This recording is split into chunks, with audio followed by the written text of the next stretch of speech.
Começa agora mais uma edição do Papo com Ela. Eu sou Michele Figueiredo e no programa de hoje a gente vai falar sobre violência contra a mulher. Teremos duas convidadas para isso. Uma representante do Ministério Público, a promotora Claire Vogel, que vai falar sobre a estruturação do Observatório Caliandra e como parcerias feitas pelo Ministério Público buscam garantir a proteção às mulheres e o combate à violência. E a gente conversa também com a professora de Direito Penal da Universidade Federal de Mato Grosso, Vládia, que vai nos ajudar a entender os mecanismos previstos na Lei Maria da Penha que garantem proteção a essas mulheres que se veem no contexto de violência. Hoje a gente também fala sobre a mudança na lei que passa a reconhecer o portador de fibromialgia como pessoa com deficiência no Brasil e também vamos contar a história da empreendedora Angélica, que mergulhou no mundo das empadas e garantiu a sua independência financeira. Então, já sabe, pega o teu café e vem comigo que o papo tá recheado de notícia.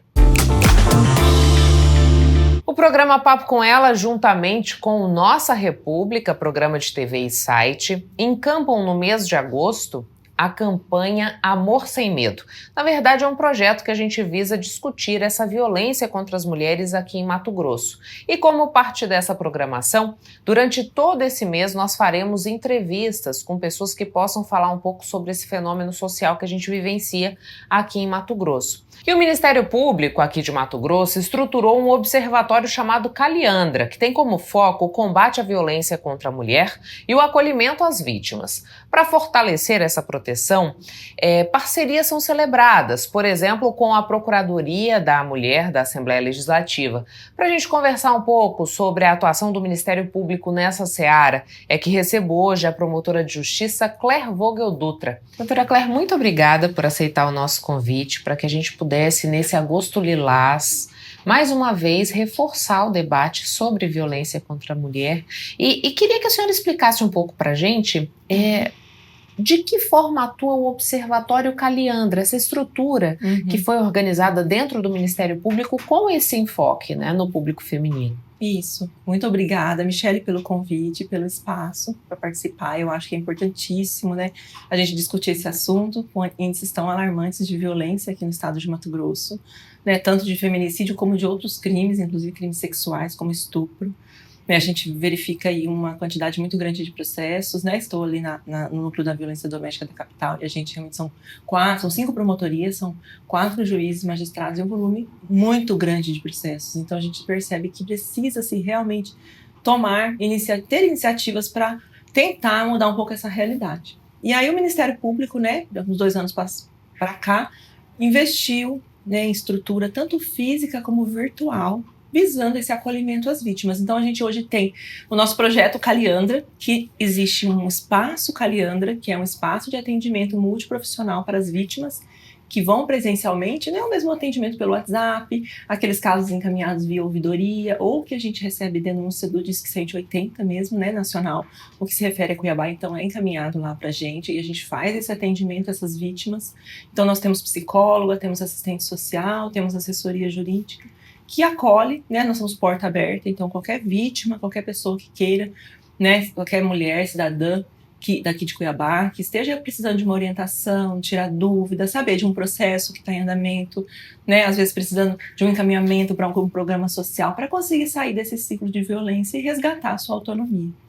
E nós temos virtualmente o nosso Observatório Caliandra, que é um portal dentro do site do Ministério Público que traz dados. Hoje nós iniciamos com foco total em feminicídio, né? Então a gente tem todos os dados de feminicídio atualizados dia a dia. Então aconteceu o caso, a gente atualiza todas as estatísticas referentes àquele caso, inclusive antecedentes, né, daquele agressor, da vítima, se ela já teve alguma situação de medida protetiva ou outros processos envolvendo aquele agressor ou outro, situações mesmo de crimes o local do crime, estatística referente a dados socioeconômicos, tanto da vítima como do agressor.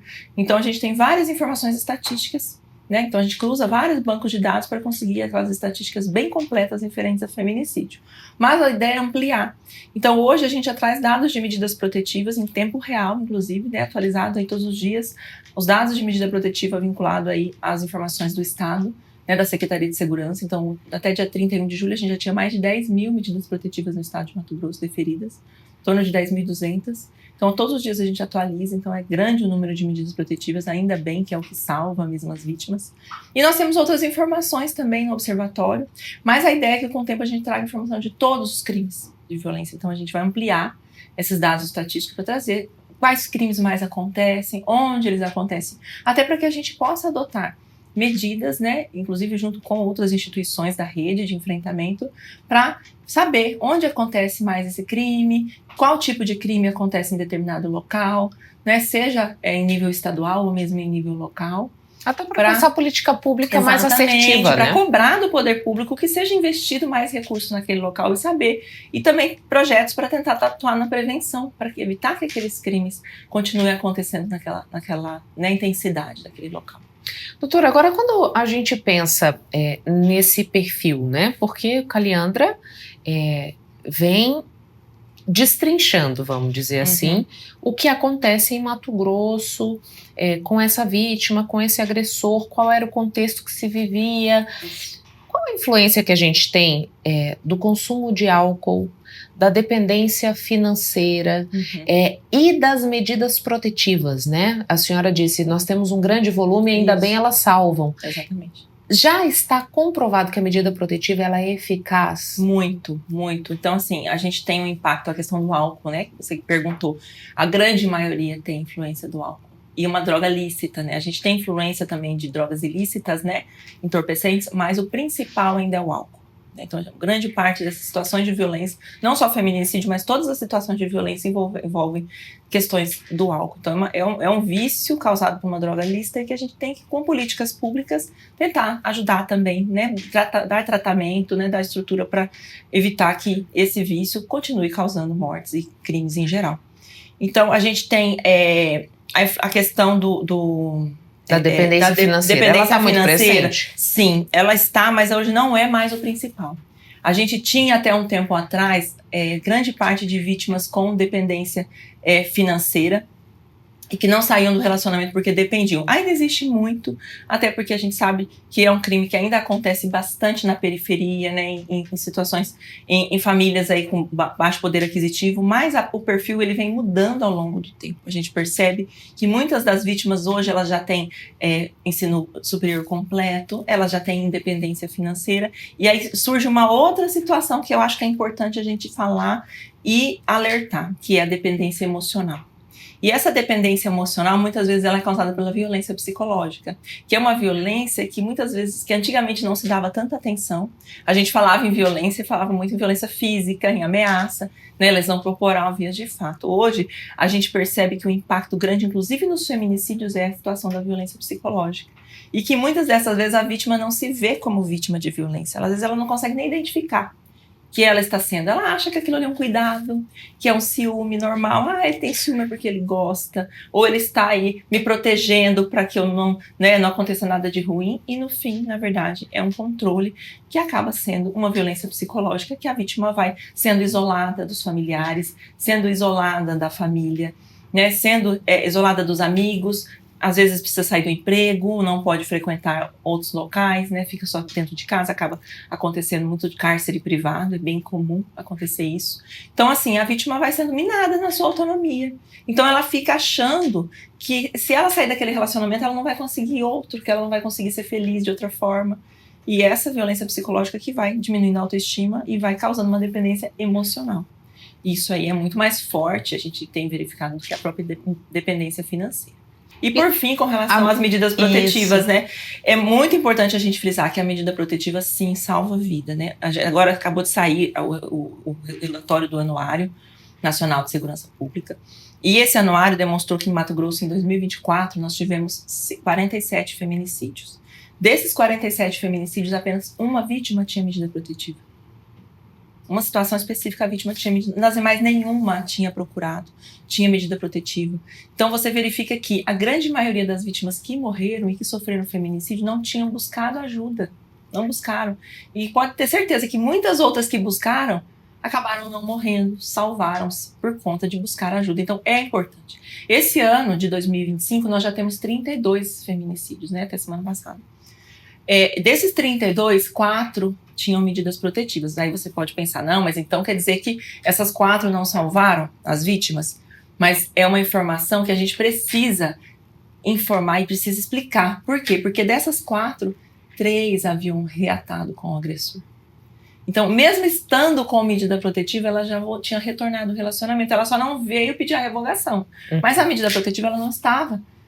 Ela estava em vigor, mas ela, na prática, não estava sendo aplicada. Por quê? Porque a vítima permitiu que o agressor entrasse.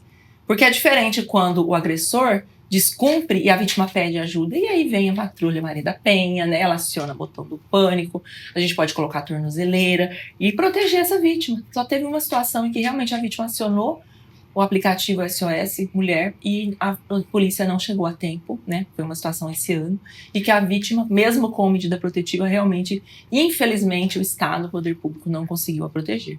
Mas em todas as outras situações, ou a vítima não tinha, ou se ela tinha, ela mesma permitiu que o agressor se aproximasse. A senhora cita pra gente o avanço da dependência emocional. Isso. E cita também esses 3 casos que as mulheres, mesmo com a medida protetiva, reataram os relacionamentos, permitindo o acesso desse que seria o seu algoz à sua vivência. É mais difícil romper a dependência emocional, doutora? É muito mais difícil porque a vítima precisa, e é nisso que a gente tem lutado com o poder público para ampliar os atendimentos psicológicos, principalmente atendimento psiquiátrico, atendimento psicológico. Porque a vítima de violência doméstica, psicológica, ela acaba de dano emocional, né, que a lei fala dano emocional causado pela violência psicológica, ela vai acabando com a autoestima. Então ela vai se perdendo, ela vai desenvolvendo diversos problemas de ordem emocional, né? A saúde mental dela fica prejudicada. Então ela precisa de um tratamento. Dificilmente nessas situações ela vai conseguir sair sozinha desse ciclo de violência. Ela vive num emaranhado de violência, numa teia, que ela não consegue desvincular. E às vezes não tem uma rede de apoio, uma família que a apoie, amigos, pessoas próximas, porque o agressor vai a isolando. Acaba separando ela dessas pessoas que poderiam ajudar e dar esse apoio. Então, a gente, quando identifica, quando chega essa informação, é muito importante que o poder público dê estrutura, dê esse atendimento, né? A gente teve redução dos espaços de atendimento aqui no município, né? Do atendimento psicológico. Hoje a gente só possui esse atendimento. Agora está em 2 locais, né? No HMC e na Secretaria da Mulher. A informação do município é que no segundo semestre agora vai ampliar para outros locais. E a gente tem buscado também, inclusive, junto com a Assembleia, né, em parcerias, tentar expandir isso para as universidades, para que façam esse atendimento. É importante que a gente una mais instituições para que a gente consiga tratar essas vítimas. Também tratar os agressores, que eu acho que é importante também a gente encaminhar esses agressores para que eles também sejam tratados, porque eles também estão em relacionamentos adoecidos, né? Mas é importantíssimo que essa vítima consiga ter um acompanhamento terapêutico, para que ela consiga se enxergar, para que ela consiga se reerguer emocionalmente e aí ela ter força para sair desse relacionamento, desse ciclo que vai virando um looping, né, sem fim e que muitas vezes acaba culminando aí numa morte, num feminicídio. Doutora, quando a gente pensa nesse cenário de vítimas, que a violência extrema contra a mulher é o feminicídio, Sim. A gente sabe, né? Mas me parece que aos poucos a gente vai vendo uma alteração na dinâmica social, porque antes a gente pensava que era um adulto que estava envolvido nessa questão da violência, e hoje me parece que os adolescentes também vêm replicando esse modelo que coloca a mulher numa situação muito difícil de agressão, né? Talvez não chegando ao feminicídio, mas as outras violências sendo cometidas. Isso chegou até o Ministério Público? Sim, a gente tem, inclusive, o nosso projeto que a gente, né, vai iniciar agora em agosto, o projeto Florescer, que nós lá do Espaço Caliandra estamos organizando. Vamos iniciar nas escolas de ensino médio, estaduais de ensino médio da capital. Então, o público-alvo são os adolescentes de 1º e 2º ano do ensino médio. Por quê?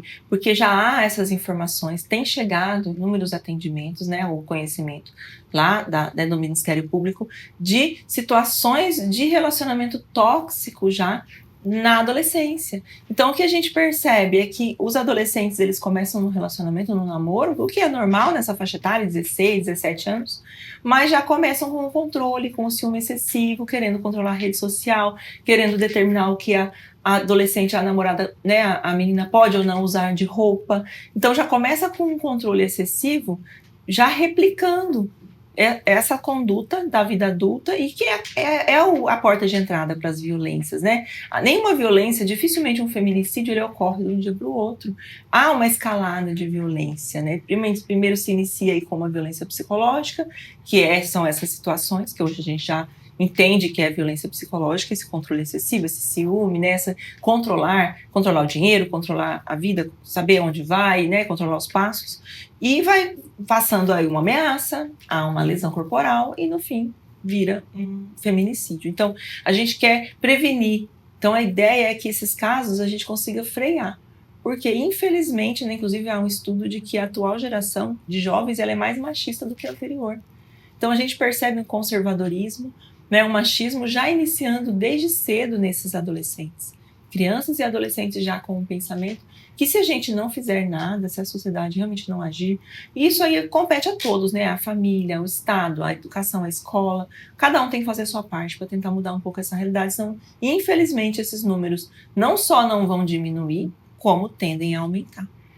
Doutora, ao que a gente pode atribuir isso? É uma vivência dentro de casa que faz com que esses adolescentes acabem replicando um modelo que eles acessam, ou a gente pode dizer que o que está disponível hoje na rede social, na internet, também influencia de maneira muito agressiva o comportamento desses jovens? Eu acredito que é uma mistura desses fatores, porque a gente tem, por um lado, lares violentos, né, em que muitas vezes se normalizou violência, né? Às vezes uma estrutura mais patriarcal em que há uma predominância, né, do pai, né? Às vezes há uma situação aí de violência psicológica ou mesmo de violência física, e uma criança ou adolescente que cresce num lar, ele tende a replicar isso aí, há estudos, a repetir esse comportamento, esse padrão de violência, ele cresce achando isso normal, então ele tende a repetir esses padrões.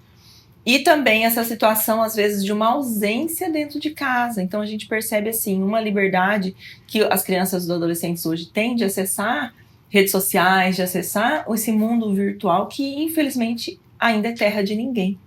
Não há um controle, não existem regras definidas quanto a isso. Então, se aquela família não é tão presente, às vezes, né, os pais precisam trabalhar fora, né, às vezes mesmo que estejam em casa, não tem aquela preocupação, né, de tirar o adolescente, o filho do quarto, né, de controlar o que ele acessa nas redes sociais. Por isso que é importante essa conscientização da família, porque essa ausência, essa omissão, ela tem causado adolescentes agressivos, né? A gente ficou sabendo aí em situações do Discord, por exemplo, em que há lives, em que se há sacrifício, né, crueldade contra animais, que há exibição aí de adolescentes se automutilando, né? Dando ordem para uma plateia assistir. Já houve notícia até de filmar pessoas morrendo, sendo mortas, né? Para que todos vejam isso aí, adolescentes, né? Pessoas, né, que ainda estão aí na flor da idade e que não deveriam ter acesso a esse tipo de informação. Então, a gente precisa realmente de projetos como esse, né, no sentido de prevenir, de tentar conscientizar, mas não vai funcionar se realmente não tiver também o apoio da família, do Estado, aí, através da educação, da ação social, né, e a própria, né, mídia que mostre isso aí para as famílias, que é importante a presença, né. Às vezes, infelizmente, o celular, ele reduziu as distâncias de quem está longe, mas ele aumentou a distância de quem está perto. Então, é isso que a gente tem visto, né? Às vezes, famílias que não dialogam, não conversam mais, porque está cada um no seu dispositivo, aí, no seu celular, e falta diálogo e não sabe nem o que está acontecendo dentro de casa. Aquela série Adolescência, ela é um exemplo muito claro disso, né? Foi um tapa na cara que muitos acabaram recebendo, para conseguir realmente acordar para essa realidade. Doutora, a senhora disse que muitas vezes as mulheres não têm a percepção de que elas estão passando por uma violência, né? Quando isso não chega ainda no físico, é difícil de entender o que está se passando. Me parece que foi criado um questionário, que é o violentômetro, pelo Ministério Público, é isso? Isso, no nosso Observatório Caliandra, além dessas informações estatísticas, nós temos vários outros materiais informativos. E nós temos lá um quiz do respeito e o violentômetro. Esse quiz do respeito são perguntas que são feitas, então quem quiser saber se seu relacionamento, né, está sendo abusivo ou não, pode ir lá responder as perguntas. E com base nas respostas, dentro desse violentômetro, a gente vai saber em que nível que está o relacionamento, se há ou não violência, e dependendo do nível que está, já orienta a pedir ajuda, né, pedir uma orientação, procurar lá o próprio espaço com a Leandra, ou fazer uma reclamação aí no 180 na ouvidoria, inclusive com link para solicitação de medidas protetivas de forma virtual, através da Secretaria da Polícia Civil, né, a Polícia Civil tem hoje a Secretaria de Segurança, a Polícia Civil do Estado de Mato Grosso tem a possibilidade de fazer a medida protetiva virtual, e nosso espaço, o nosso observatório, a gente tem um link que direciona para a pessoa, se quiser fazer já essa medida, pedido de medida protetiva, não precisa nem de boletim de ocorrência mais. Antes havia, né? Primeiro tinha que fazer boletim de ocorrência para depois... Hoje a medida protetiva ela é totalmente autônoma. Direto. Independe, se você entende que se você está correndo algum risco, você já pode solicitar, independentemente de ter ou não processo em andamento, inquérito ou boletim de ocorrência. Mas aí nós temos também cartilhas, nós temos matérias, né, orientativas, tem lá os tipos de violência importantes, explicando, inclusive exemplificando o que seria violência física, patrimonial, sexual, psicológica. A gente moral. tem tido moral, com certeza, tem muito, né? Inclusive virtual. Hoje a gente já tem até um aumento de pena quando utiliza-se de inteligência artificial para prejudicar a honra de alguém, né? Para fazer uma difamação. Tem muita gente que difama usando inteligência artificial. Faz nudes, né? Cria vídeos, que nem era a pessoa só colocando o rosto. Então acontece, e já chegou para nós situações que acontecem de processo de violência doméstica em que o agressor difama a vítima e cria lá com a inteligência artificial um vídeo fingindo que é a vítima quando na verdade não é. Então isso aí hoje já tem um aumento de pena para isso. E com relação à violência sexual, que eu ia falar, hoje a gente tem tido um aumento de denúncias de pessoas que têm denunciado violência sexual dentro do casamento. Por quê? Porque até então, há um tempo atrás, não se via muito isso, né? Havia aquela história, você casou, então você é obrigado, né, a ter relações sexuais sempre que o marido quiser, você é obrigado a servir. Marital. Hoje já é bem comum, porque a gente percebe que é muito comum isso, de casos de estupro. Às vezes a vítima toma um remédio para dormir e quando verifica está sendo estuprada pelo próprio marido, sem ter consciência do que está acontecendo, né, sem ter dado o seu consentimento, porque independentemente do casamento ou não, a relação sexual precisa sempre ser consentida, né? O não é não, ele não vale só na rua, no estabelecimento comercial, num bar. Dentro de casa ele vale também, é não, né? Se a esposa, né, se a mulher não quer, o marido não tem o direito de estuprá-la. Então, a gente tem percebido uma quantidade maior, porque agora elas estão tomando consciência de que isso é crime. Doutora, infelizmente o nosso tempo chegou ao fim, mas queria deixar nesse momento espaço para que a senhora convide a população para um momento de reflexão, aproveitando esse agosto lilás, né, de nos lembrar do papel de cada um de nós nessa luta para reverter esse cenário violento contra as mulheres. Exato, muito obrigada pelo espaço. Eu acho importantíssimo a gente entrar nessa discussão, até porque é importante que a imprensa, né, que tem esse papel, né, a mídia, ajude a divulgar, para que as pessoas tenham mais acesso à informação. E aí eu quero aproveitar então, né, eu acho que é uma temática que está no noticiário aí por conta desses números alarmantes, e é importante que todo mundo, seja aquela pessoa que sofre a violência, que está num relacionamento, que ela busque ajuda, porque infelizmente quando acontece um feminicídio, às vezes as pessoas falam, né, a gente vê às vezes nos comentários da notícia, cadê o Ministério Público, cadê o Judiciário, cadê a polícia que não fez nada? Mas se a denúncia não chega, a gente não tem como entrar na casa e saber o que está acontecendo. Quando a vítima pede uma medida protetiva, a gente acende um sinal amarelo ou vermelho, e aí a gente fica alerta, e aí toda a estrutura estatal vai trabalhar em benefício daquela vítima. Mas se ela não buscou essa ajuda, se ninguém denunciou, e outra, então isso aí a própria vítima tem esse papel. Mas se ela tá naquele emaranhado, ela tá naquela situação que ela não consegue sair, é importante que uma rede de apoio, que familiares, que vizinhos, que colegas de trabalho, que perceberem isso, pode denunciar. Essa denúncia pode ser, inclusive, anônima, né? A gente pode receber na ouvidoria, lá no Disque 180, olha, estou sabendo que a minha vizinha está sofrendo violência. Tomem aí a gente vai investigar. Porque a grande parte desses crimes não depende da vontade da vítima. Hoje, só temos os crimes contra a honra, né, que é calúnia, injúria e difamação, que são de ação privada, e o crime de perseguição, que depende de representação da vítima. Até ameaça hoje, ameaça, vias de fato, o estupro, a violência psicológica, todos são de ação incondicionada. Não depende da representação da vítima. Então, se a informação chega ao Ministério Público, chega à polícia, nós somos obrigadas a investigar. Entendeu? Então, se a pessoa está sabendo, denuncie, você pode salvar uma vida, né? Isso é importante que as pessoas tenham essa consciência, né? Às vezes o porteiro do condomínio, né? A funcionária da casa que está percebendo ali uma coisa estranha. É importante denunciar, porque você pode estar salvando uma vida. Muito obrigada pelas informações. Obrigada, eu que agradeço. Papo com Ela recebe hoje também a professora de Criminologia e Direito Penal da Universidade Federal de Mato Grosso, Vládia Soares, para destrincharmos aqui a Lei Maria da Penha e abordarmos as políticas públicas existentes hoje em Mato Grosso para dar suporte às mulheres que se veem no contexto de violência. Professora Vládia, muito obrigada por aceitar o nosso convite para que a gente pudesse ampliar esse diálogo que diz respeito sobre o que é necessário ainda fazer para que a gente combata esse contexto de violência contra a mulher. A gente sabe que Mato Grosso tem índices alarmantes que o tornam destaque no nosso país. E a gente tem 18 anos da Lei Maria da Penha, né? Nesse período, o que mudou na lei? E ela se mostra uma ferramenta eficaz para garantir a proteção das mulheres aqui no nosso país? Eu acho que muita coisa mudou, né? Principalmente na questão da titularidade da ação penal.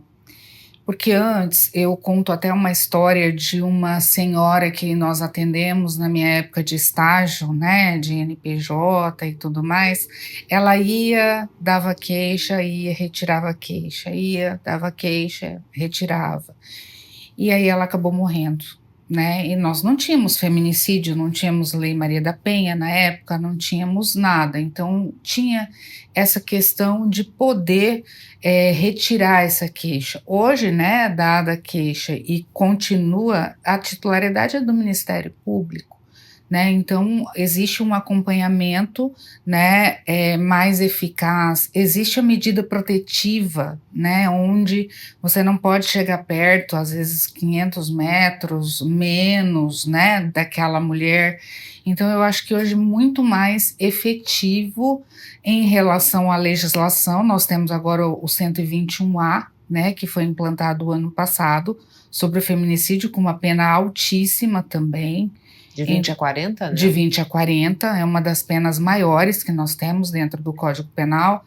Não que eu ache que pena coíbe a violência, porque se coibisse nós não teríamos um aumento como nós tivemos no Anuário de Segurança. Mas, né, é uma forma de se olhar para esse crime, para essa, né, para esse constrangimento, para essa lesão corporal, para essa violência psicológica também, de uma forma diferenciada.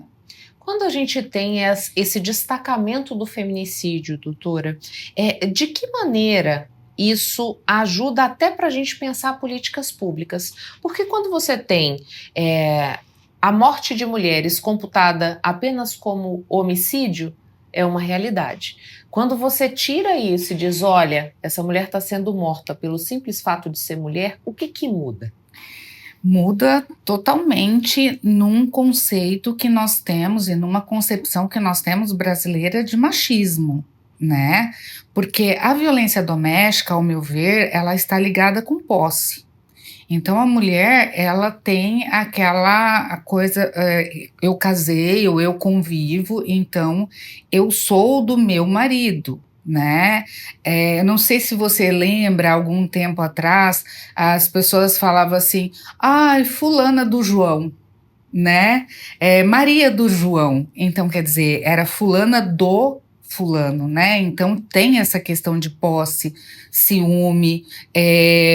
Eu li outro dia no Anuário de Segurança e estava fazendo um estudo muito interessante, o rompimento dessa relação, onde o homem não aceita. Então, assim, não vai ficar comigo, também não vai ficar com ninguém, então eu prefiro que ela morra, né? Então a gente tem essa questão. E Mato Grosso em si, eu vejo como um estado ainda muito muito machista, muito patriarcalista. Eu sou mato-grossense, sou cuiabana, então não estou falando mal do estado, mas historicamente nós temos essa questão do machismo, do patriarcalismo, né, e da mulher ser propriedade de alguém, né? Então isso traz já um problema. Agora, estudando um pouco do lado da criminologia clínica, da psiquiatria forense, o homem que é violento, uma pena maior não coíbe a violência.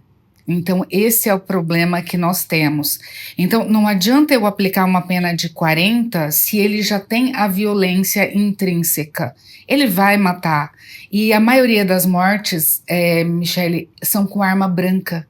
É faca, é machado, né?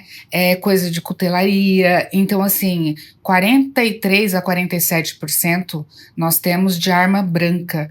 Então, quer dizer, quando ele tem essa violência, não é uma pena que vai coibir. Então, eu acho que o nosso trabalho precisa ser, assim, muito grande em relação às mulheres, né? Nós precisamos mostrar para as mulheres que o simples fato de falar assim, essa roupa tá horrorosa em você, você tá gorda, eu não quero sair com você desse jeito, já começa um âmbito de violência, né? Agora, doutora, quando a senhora diz assim, o homem que é violento, aumentar a pena não resolve para coibir o feminicídio. Aqui a gente tem que pensar num tratamento psicológico, psiquiátrico mesmo para esse homem? Precisa, tá? Existem homens já violentos, né, que praticam a violência, eu vou dizer até uma violência que eu acho gravíssima, que é a psicológica, né, que vai minando a autoestima dessa mulher.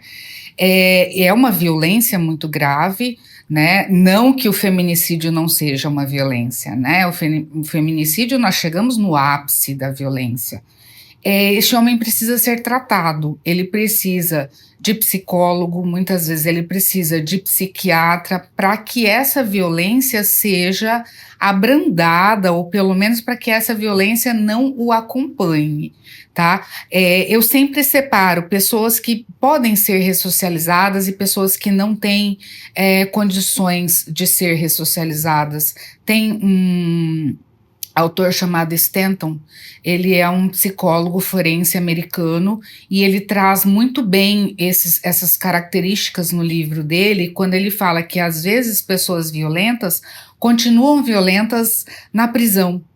Então, eles acabam fazendo outras pessoas de joguinhos, de bonequinhos, eles acabam agredindo o agente penitenciário. Então, eu tenho que saber separar o joio do trigo também. Será que esse homem violento, né, realmente ele tem uma possibilidade de recuperação através da psiquiatria, através da psicologia? Ou será que a violência é tão intrínseca, né, que isso vai continuar? Hoje eu li, não vou me lembrar, uma pessoa, foi no livro do Stanton mesmo, me preparando para a entrevista. 4 mulheres casaram com o mesmo rapaz. O rapaz matou as 4.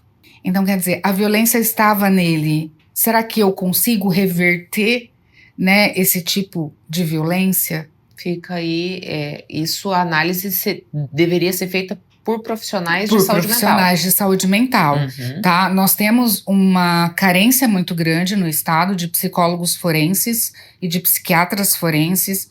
No Brasil, nós temos 89 psiquiatras forenses só, no Brasil inteiro, tá? E eles precisam ter essa visão deste homem violento que pratica a violência contra a mulher. Por que praticar a violência contra a mulher, né? Porque ele tem este aspecto, né? Porque a gente sabe que existem organizações criminosas que não aceitam violência contra a mulher, né? Mas são pessoas extremamente violentas. Então, assim, existe um aspecto da psiquiatria que precisa ser olhado também, né? Até para saber se esse homem pode realmente ser reinserido, ser colocado numa roda de conversa, né, com psicólogos, ser feito o tratamento. Em Minas Gerais, eu presenciei 12 sessões de tratamentos psicológicos com homens que praticaram violências psicológicas.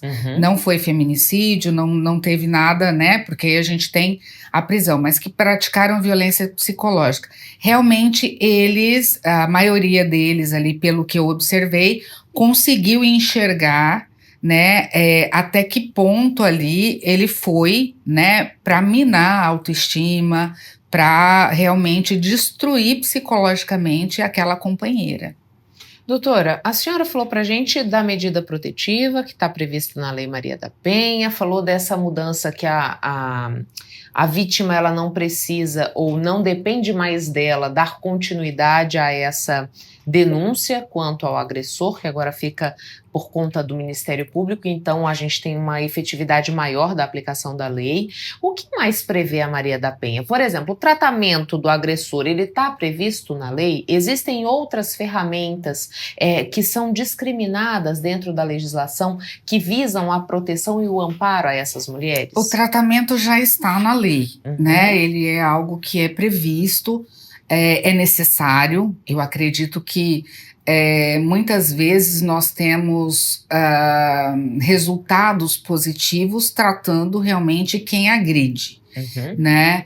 Nós temos hoje uma oferta de, se não me engano, R$600 para que essa mulher consiga, né, mudar de casa, consiga, às vezes, se sustentar, o que eu acho que é mínimo, né? Hoje nós não conseguimos fazer uma compra de supermercado, né? Mas isso não é dentro da Maria da Penha, isso é uma política... É uma política pública, isso. Tá? A gente chama de uma política criminal, né? Uma política pública. Dentro da Maria da Penha, nós temos as medidas protetivas, tá? Realmente nós temos as denúncias, né, que a lei traz, tá? Hoje, como política pública, nós temos o botão do pânico, né, que a mulher também aciona quando esse agressor está perto.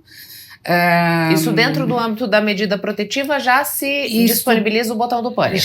Isso, dentro do âmbito da medida protetiva você já tem, né, o botão do pânico, tá?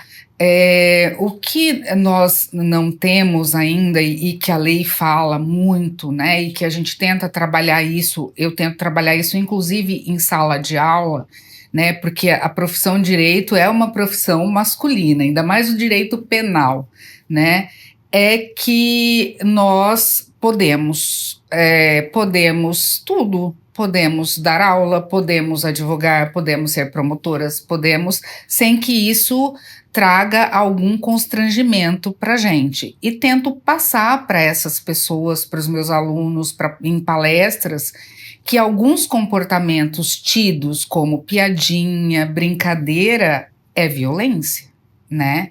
Às vezes a gente acha que não, mas é violência.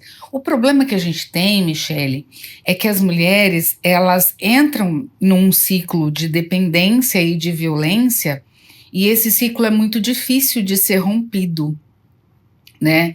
Então nós temos uma defasagem de denúncias, apesar de hoje nós temos em Mato Grosso 24 delegacias, tá? Mas assim, apesar de conviver e conversar, não, nós temos muito processo, mas ainda nós estamos em defasagem, tá? Para você ter uma ideia, a violência doméstica do ano passado, de 2024 inteiro, para 2025 até junho, aumentou em 155% em Mato Grosso. E uma dúvida que eu tenho, doutora, eu acho que pode ser a dúvida de outras pessoas também. A violência doméstica, ela só é cometida pelo parceiro amoroso dessa mulher, ou ela pode ser cometida, por exemplo, pelo pai, pelo irmão, por um tio? Como que se dá isso? Pelo pai, por irmão, por um tio, por um amigo que frequenta a casa.